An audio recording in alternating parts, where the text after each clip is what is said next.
Praise the Lord. மீட்பெரும் இரட்சகருமாகிய இயேசு கிறிஸ்துவின் இனிதான நாமத்தினுடைய அன்பின் வாழ்த்துக்கள் கர்த்தருடைய ஆசீர்வாதங்களோடு இருப்பதாக. நீதிமொழிகள் புஸ்தகம் 15ஆம் அதிகாரம் 33ஆம் வசனம். Proverbs chapter 15 verse 33. கர்த்தருக்கு பயப்படுதல் ஞானத்தை போதிக்கும், மேன்மைக்கு முன்னானது தாழ்மை. இந்த அருமையான நாளில் கூட கர்த்தர் சொல்கிற அழகான ஒரு வார்த்தை, மேன்மைக்கு முன்னானது தாழ்மை.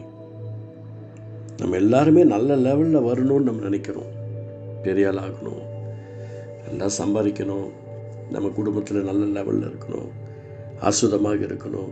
இப்படி பல விஷயங்களில் நமக்குள்ள ஒரு ஏக்கம் எப்போதுமே இருக்குது.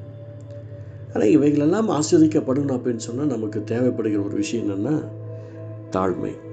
மேன்மைக்கு முன்னானது தாழ்மை.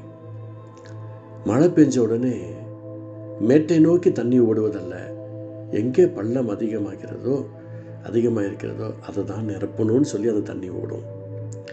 அந்த பள்ளம் நிரம்பினா தான் மேட்டுக்கே தண்ணி வரும். நாம் தாழ்மை இருக்க இருக்க ஆண்டவர் சொல்லிக்கிறார், தாழ்மையிலவுக்கு கர்த்தர் கிருபை அளிக்கிறார். தாழ்மை என்பது மிகப்பெரிய ஒரு ஆசீர்வாதம். தாழ்மை மிகப்பெரிய ஒரு கௌரவம். தாழ்மை மிகப்பெரிய ஒரு பலன். தாழ்மை மிகப்பெரிய ஒரு அற்புதம். நம்ம எந்த அளவுக்கு தாழ்மையாக இருக்கிறோமோ அந்த அளவுக்கு ஒரு பெரிய ஆசீர்வாதத்தை பார்க்க முடியும். இலங்கை கிரிக்கெட் டீமில் சனத் ஜெயசூர்யான்னு ஒரு சகோதரர் பல ஆண்டுகளுமாக விளையாண்டுட்டு இருந்தார். அந்த டீமில் அவரை சூஸ் பண்ணும்போது ஒரு பவுலராக அவரை சூஸ் பண்ணாங்க, ஒரு ஸ்பின் பவுலராக. ஒரு கட்டத்தில் ரொம்ப கஷ்டமான சூழ்நிலை. அர்ஜுன ரணதுங்கா கேப்டன். அப்போது நான் ஓப்பனிங் இறங்குறேன்னு சொல்லி அவர் கேட்குறார், நீ ஜெயிப்பியாப்பான்னு. ஏன்னா எல்லாருமே பயப்படுறாங்க, ஓப்பனிங் ரொம்ப இம்பார்ட்டண்ட்டு, எல்லாம் பயப்படுறாங்க. நான் இறங்குறேன், என் கூட கனவு தின்னா கொடுங்க. 2 பேரும் ஓப்பனிங் இறங்குறாங்க. வேர்ல்டில் இருக்கிற எந்த டீமில் இருக்கிற பெஸ்ட்டு பவுலர் போட்டாலும் அந்த பவுலர்ஸுடைய பால் எல்லாம் பவுண்ட்ரி லைனுக்காகவே துரத்துக்கிட்டு இருந்தாங்க. அதுக்கப்புறம் அந்த டீமை கையிலே பிடிக்க முடியல. நல்லா ஸ்கோர் பண்ணாங்க. எல்லா டீமும் அந்த டீமை குறித்து அவங்கள குறித்து ஒரு பயம் வந்தது. பல ஆண்டுகளாக அந்த ஸ்பின்லேயே காத்து ஓட்டிக்கிட்டு இருந்தார். ஆனால் அவருடைய மைண்டில் ஒரு விஷயம் இருந்தது, பேட்டிங்கில் நம்ம ஜொலிக்கணும். எனக்கு பிரியமான சகோதரியே, ரொனால்டோ என்ற ஒரு சகோதரர் ஃபுட்பாலில் ரொம்ப கஷ்டத்தில் மத்தியில் அந்த ஃபுட்பால் வாங்கி அதை ப்ராக்டிஸ் பண்ணுறதுக்கு கூட வசதி இல்லாத ஒரு சகோதரர் அந்த மேட்சை ஆவலாக பார்த்துக்கிட்டு இருப்பார். எங்கேயாவது விளையாண்டுருந்தாங்கன்னா பார்த்துக்கிட்டு இருப்பார். பாருங்கள், அநேக வருடங்கள் அவருடைய வாழ்க்கை அப்படி தான் இருந்தது.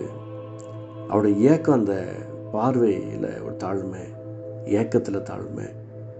இன்றைக்கி உலக கோடீஸ்வரர் ரில்ஸில் ஸ்போர்ட்ஸ் பர்சன்ஸில் அவரும் இருக்கிறார். இன்றைக்கி இந்தியா முழுக்க கிரிக்கெட்னு சொல்லி ஓடிக்கிட்டு இருக்குது. 1983 வேர்ல்டு கப்பை வாங்கி கொடுத்த ராம்லால் நிகாஞ்ச் கபில்தேவ்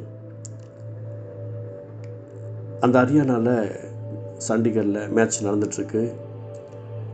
சின்ன டீமு, ஆள் 10ல் தினமும் ஒரு பையன் போய் பார்த்துக்கிட்டே இருப்பாப்புல. நமக்கு வாய்ப்பு கிடைக்காமலாம் தெரியல.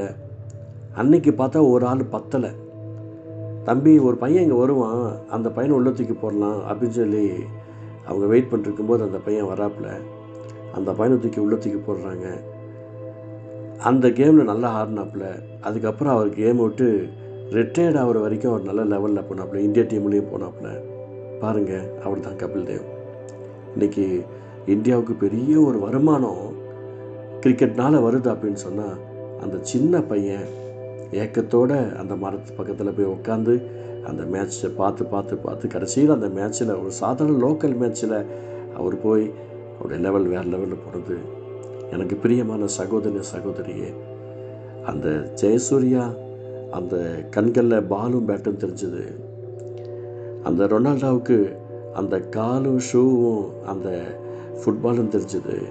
கபில்தேவுக்கு நம்மளுடைய டீமில் சேர்த்துக்குவாங்களோட அந்த கண்கள் ஒரு ஏக்கம் தெரிஞ்சது.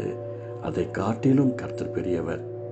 அந்த கர்த்தரை நோக்கி நம்ம பார்க்கும்போது நமக்குள்ள ஒரு தாழ்மை உண்டாகும். தாழ்மையுள்ளவருக்கு கர்த்தர் கிருபை அளிக்கிறார். தான் குள்ளன் என்று ஏசப்பாவை பார்க்கும்னு நினச்ச உடனே நம்ம யாருன்னு அப்போ தான் தெரியும்.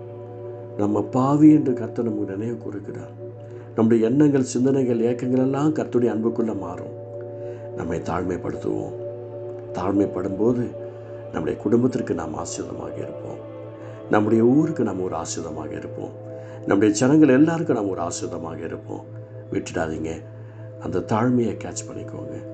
ஆசீர்வாதம் உங்கள் நிமித்தமாக அநேகருக்கு செல்லும். பரிசுத்த அன்பு தகப்பனே, மேன்மைக்கு முன்னானது தாழ்மை. இந்த தாழ்மையை நாங்கள் தடுத்து கொள்கிறோம்ப்பா. மேன்மையை நீங்கள் பார்த்துக்கோங்க ஆண்டவரே. இந்த வார்த்தை கேட்டுக்கொண்டிருக்கிற ஒவ்வொருத்தருக்கும் வேலையிலையோ, குடும்பத்திலேயோ, பிஸ்னஸ்லேயோ ஆண்டவரே மனசோர்வாக இருந்தாங்க அப்படின்னா இன்றைக்கி அவங்க தாழ்மைப்படுத்தும் போது மேன்மையை நீர் ஆசீர்வாதமாக மாற்றுவீராக. இயேசு நல்ல பிதாவே.